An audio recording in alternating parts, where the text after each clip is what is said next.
What's up guys? Another chapter of Dragon Ball Hakai is finally ready for you. One more full chapter of the story for you to enjoy. Chapter 1 of Dragon Ball Hakai Special. The story of Yamoshi is finally finished, and in this video, I'm going to tell you the complete chapter. In recent videos on the channel, I've already shared parts 1, 2, and 3 of this chapter with you. But like I promised you guys back in the video where I covered part 1, now I'm bringing you the full version of the chapter. I recommend that even those of you who watched the other 3 parts still watch this whole video, because there was a bit of a gap between each part and maybe some details were missed or forgotten, so it's always best to see everything all together. Anyway, without further ado, let's jump right into the chapter. Stay connected in the channel and let's go to the video.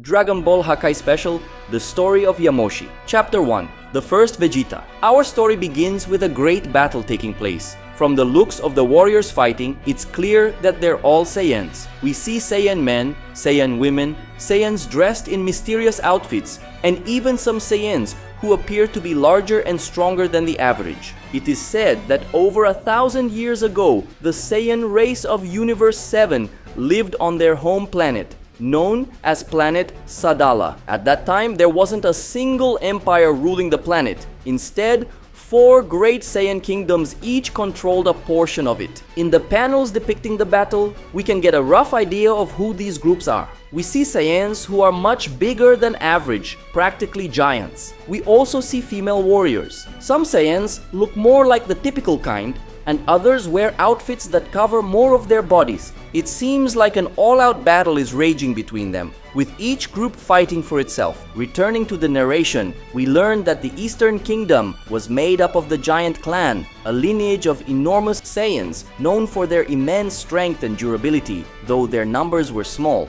In other words, they were a powerful people, but very few of them existed. In the main story of Dragon Ball Hakai, we met a guy named Verdon, the Giant of the East. Verdon was clearly much larger than the average Saiyan, and it's said that he was a descendant of the Giant Clan. In fact, he was the last remaining descendant. King Vegeta also mentioned the Giant Clan when talking to Bardock, saying that they were incredibly powerful warriors. He even mocked Verdon, saying that he was clearly much weaker than the legends claimed the giants were. It looks like these giants we're seeing now were Verdon's ancestors, but Verdon probably wasn't a pure-blooded giant, especially since there didn't seem to be any of these giants left. He probably had a giant ancestor and manifested those genes more intensely, which is why he was bigger and stronger than the average Saiyan. Keep in mind that it said Verdon was at the top of the power scale among low-class Saiyans, meaning he was much stronger than most warriors on the planet. However,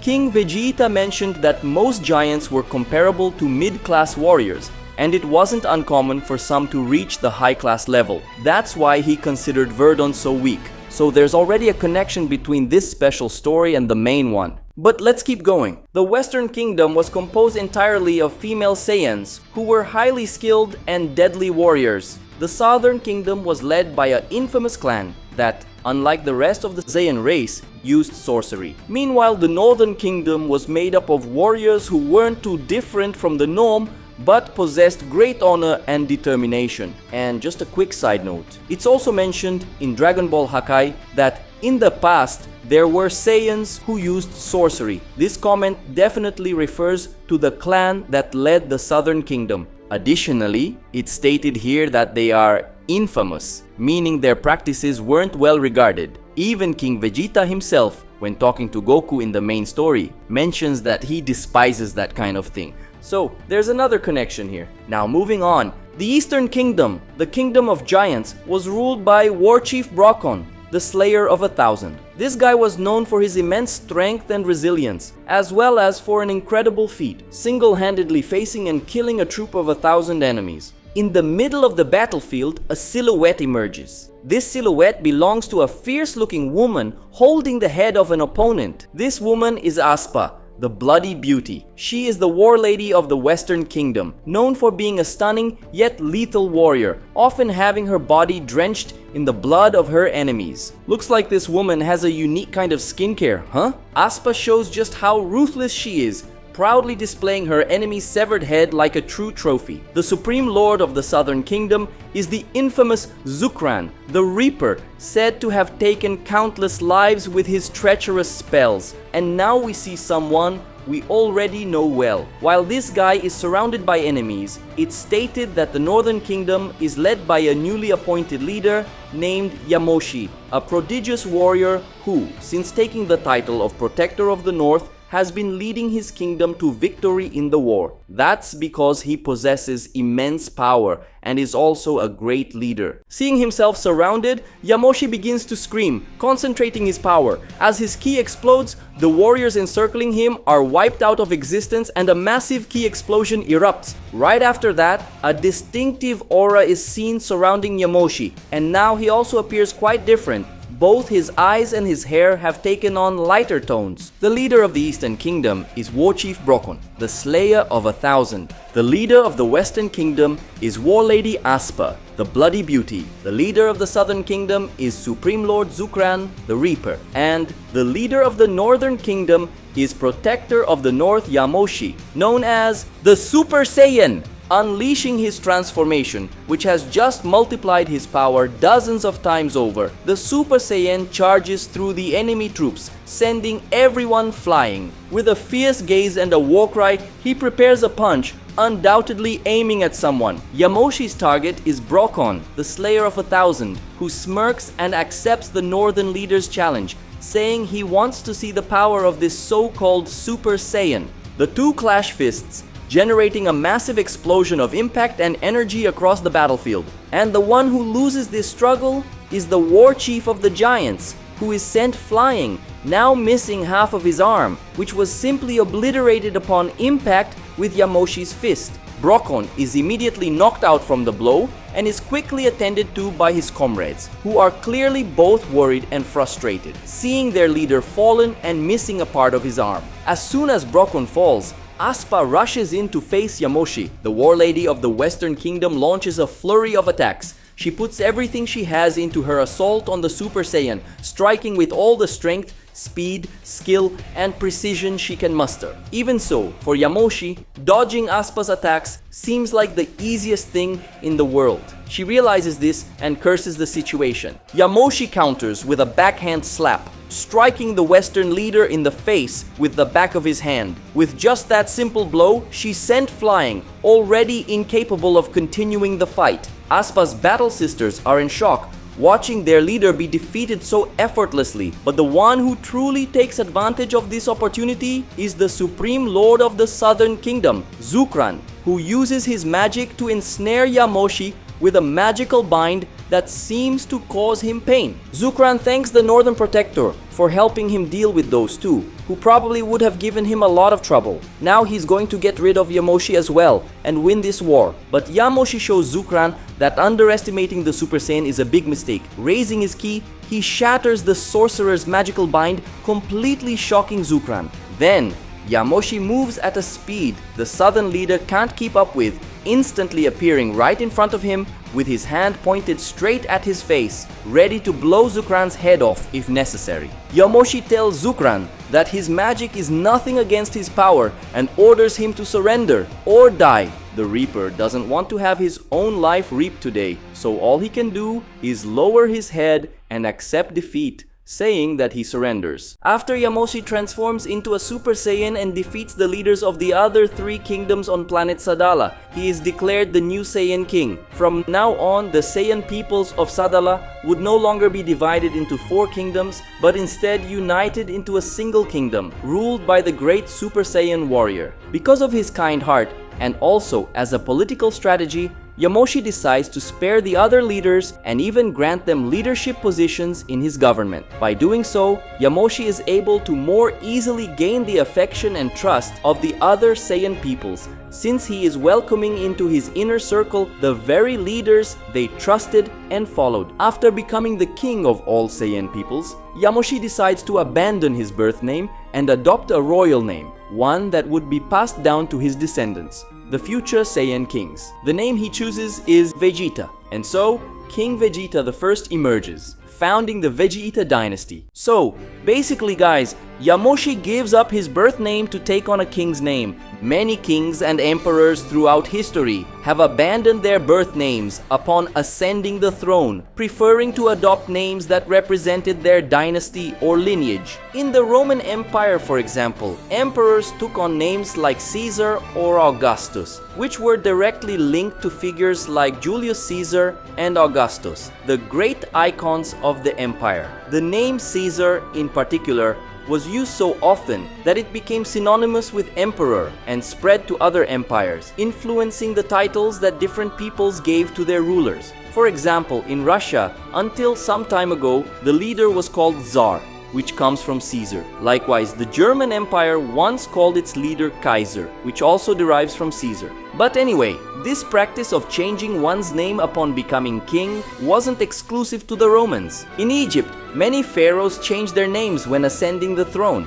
In China, emperors also adopted special names like Kangxi or Qianlong, which symbolized not just their reign, but also a new era or cycle for the empire. In France and England, it was common for kings to choose names from older dynasties. This kind of name change helped solidify a king's or emperor's power, showing that they were part of something greater and more enduring than just an individual figure. And in Dragon Ball, the same concept applies, since there apparently existed a lineage of Saiyan kings named Vegeta, with the Vegeta we know being the fourth in that line, as his full name is Vegeta the Fourth. Anyway, I just wanted to share this Dragon Ball trivia with you guys and its connection to real life. A few years later, thanks to the unity of all Saiyan peoples and the competent rule of King Vegeta I, planet Sadala was able to prosper like never before. And in fact, we can already see some signs of technology starting to emerge on the planet,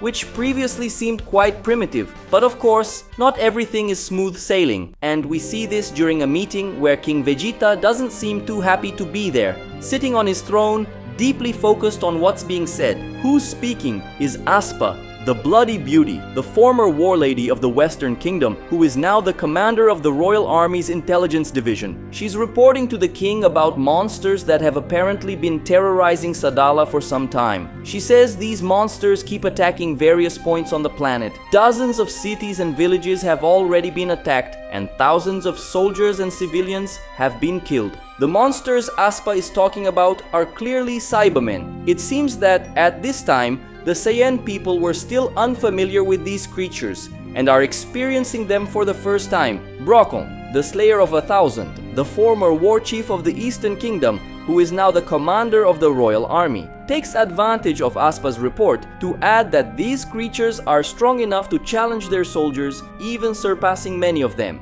Despite the difficulties, the army manages to eliminate these groups, but the real problem is that they keep appearing in a way no one can explain. It's as if these creatures are sprouting out of nowhere to attack. And since the army can't predict their random assaults, they can't react before suffering significant losses. The king becomes curious at the use of the word sprouting. Maybe he's getting an idea, or perhaps he's just reflecting on the challenge of dealing with enemies that simply sprout out of nowhere. Now, the one speaking is Zukran, the Reaper, the former Supreme Lord of the Southern Kingdom, who is now the commander of the Royal Army's Engineering Division. Zukran says that the Engineering Division's expenses are extremely high, and his division will need more funding to continue rebuilding the zones destroyed by the monster attacks. The king sighs and simply agrees. Sometime later, after the meeting, Commander Zukran is walking through the palace. He heads to his bedroom, and once he gets there, he lets out a grin he seemed to have been holding back for a while. After that, he grabs a device from inside a drawer in his room's furniture, and by pressing a button on the device, he contacts someone via hologram, a woman who, judging by her pointed ears, appears to be a Majin. The woman seems a bit surprised that Zukran is reaching out. She didn't seem to expect him to contact her again so soon. She comments that he got in touch faster this time, which suggests they've spoken before and that he usually took longer to reach out. Zukran informs her that the king has just approved more funding for his division and that, as usual, he will siphon off part of the money to buy more Cybermen seeds. But this time, Zukran wants a much larger quantity, enough to create a small army. The Majin woman seems intrigued by his request and asks if he can really afford it. She warns him that since she has already secured so many seeds for him, they're starting to run low, so she'll have to charge more for each one this time. It's just the law of supply and demand, right? If supply is low and demand is high, the price goes up. But it seems like Zukran isn't stingy, and he tells her not to worry about that, just bring him what he's asking for. Besides, he also wants those special bugs she mentioned last time. The Majin woman tells him not to worry, she'll bring everything. As soon as the call ends, Zukran can't contain his excitement, saying that the king won't see it coming. In other words, guys, Zukran is one hell of a corrupt scumbag. As we saw in Dragon Ball Daima, it turns out that the Cybermen actually originate from the demon realm, and if you look at their pointed ears, that becomes even more evident. This Majin woman is getting the Cyberman seeds from the demon realm and smuggling them to Zukran, and Zukran in turn is using the Cybermen to wreak havoc on Sadala, destroying cities and villages. Since he's the leader of the engineering division, it's his division's job to rebuild whatever gets destroyed. So whenever something is destroyed, the king provides funding for his division, and Zukran uses part of that money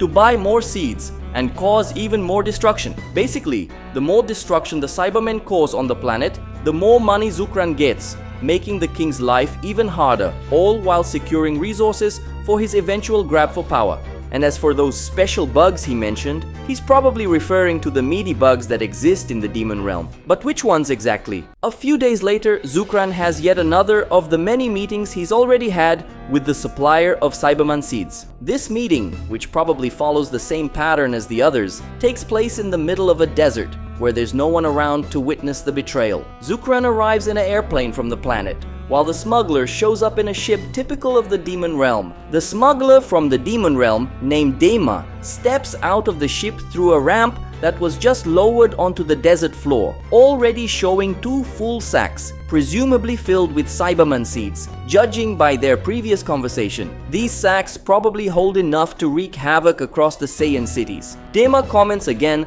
that Zukran ordered a lot this time and asks if he's really going to be able to pay. Zukran walks up to her, answering yes. The more destruction those little monsters cause, the more money the king gives to his division to rebuild villages and cities, so the more money he can divert to make new purchases from her. Obviously, he can't slack off on the reconstruction of the major cities or the king would notice, but no one will care if a poor village or two doesn't get rebuilt as well as it should. Dema says Zukran is really wicked for leaving those poor folks in misery just to buy more of the very creatures that destroy them. But she doesn't say it with a look of contempt or pity. She says it with a look like she finds it all amusing. Zukran justifies the wickedness by saying it's a necessary evil, but he also says this situation won't last much longer. The king's popularity is dropping fast due to all the destruction caused by the Cybermen and the crown's failure to deal with them. At this point, both public opinion and many within the army are starting to question King Vegeta's ability to rule.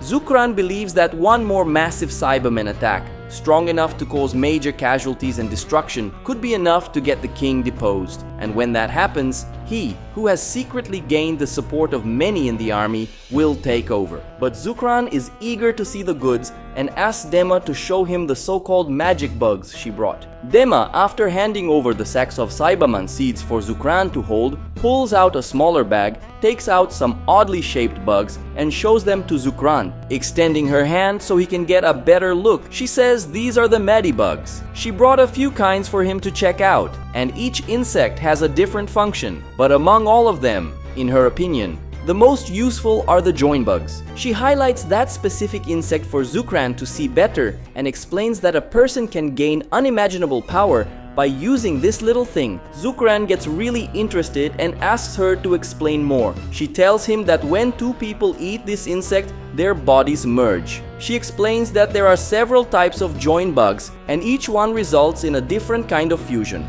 But regarding the species she's showing, it causes a type of fusion where the powers of those who eat it are added and multiplied many times over. However, unlike many fusions, a new being with a new consciousness isn't created. Instead, the consciousness of the stronger person from before the fusion is the one that remains. So basically, folks, from what Dema is explaining here, this fusion is different from the Metamoran and Potara fusions, where a new person is born from the fusion. Here, the fusion seems much more like the assimilation done by Namekians, where the bodies merge, the power multiplies, but the consciousness of a single person can remain. Piccolo, for example, fused with both the old Kami and the Namekian warrior Nail. But in all those cases, the consciousness that remained was Piccolo's. He basically stayed the same person, though he did gain some extra knowledge. In the case of Namekian fusion, the appearance of the person who remains also doesn't change, but we'll have to wait and see if that's going to be the case with these insects too. Back to the chapter. When Zukran hears Dema explain how the fusion makes people more powerful, he gets super excited, saying it's perfect. But it seems there are some details that the people who are going to fuse need to pay attention to, and Dema is just about to explain that to him. However, at that very moment, the ground beneath the two of them starts to crack, and then people begin emerging from the ground as if they were sprouting up. In a split second, Zukran and Dema are already surrounded, and Dema realizes they've fallen into a trap. Soon after, Aspa also emerges from the ground, which leaves Zukran quite surprised when he sees her, asking how this happened. Aspa mocks Zukran, saying with a smirk that he underestimated the intelligence division led by her. Right after that, several other Saiyan soldiers start appearing, making it even clearer that this was a major setup.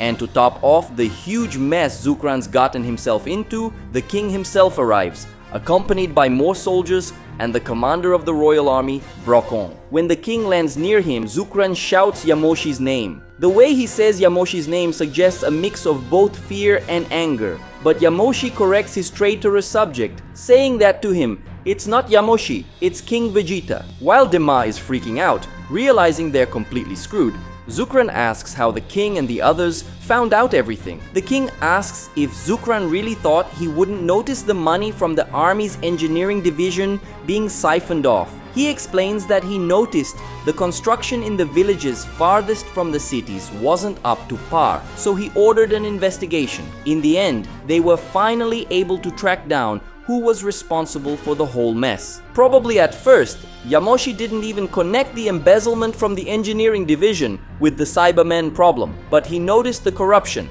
and while investigating, ended up discovering the connection. Well, Zukran gets extremely pissed off at that explanation. He says it's absurd and asks what kind of king would go that far just to care about the riffraff. Yamoshi replies that the kind of king he is does care about that sort of thing. Brocon declares Zukran under arrest, telling him to surrender or else he's going to die. Zukran says he'd rather die, and then fires an energy blast in the king's direction. But the king doesn't even bother to move and takes the blast head on. However, Zukran's attack seems to have been completely insignificant to Yamoshi, who now reveals yet another transformation, Super Saiyan 2. Looks like this is the first time Zukran is seeing Yamoshi using this transformation. He notices that Yamoshi's appearance is a bit different and he seems even more resilient. Zukran realizes the king has boosted his power even further, which leaves him both amazed and furious. Seeing that Zukran has no intention of surrendering, Brocon orders that the traitor be executed.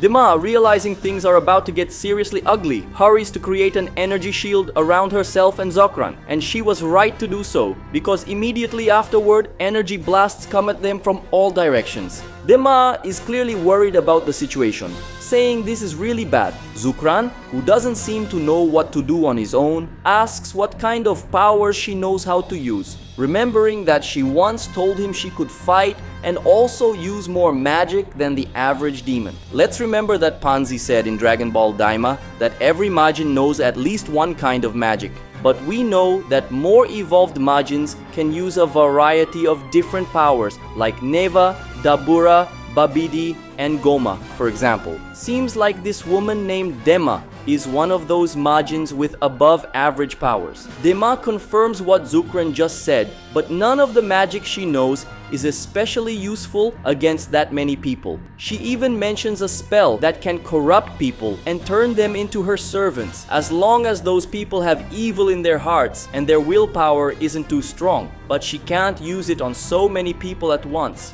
This spell Dema mentioned might be the same one Babidi used to recruit his subordinates, though maybe she's just not as skilled as Babidi after all. In terms of magic, hardly anyone compared to him, but it could also be a different kind of spell with a similar effect. After hearing what Dema just said, Zukran finally seems to get an idea, even if it's not one he likes very much. He looks at the join bug that Dema had just shown earlier, grabs it from the ground, and eats half of it. Dema doesn't understand what he's trying to do and asks what he's doing, but before she can even react, Zukran takes advantage of her open mouth and shoves the insect down her throat.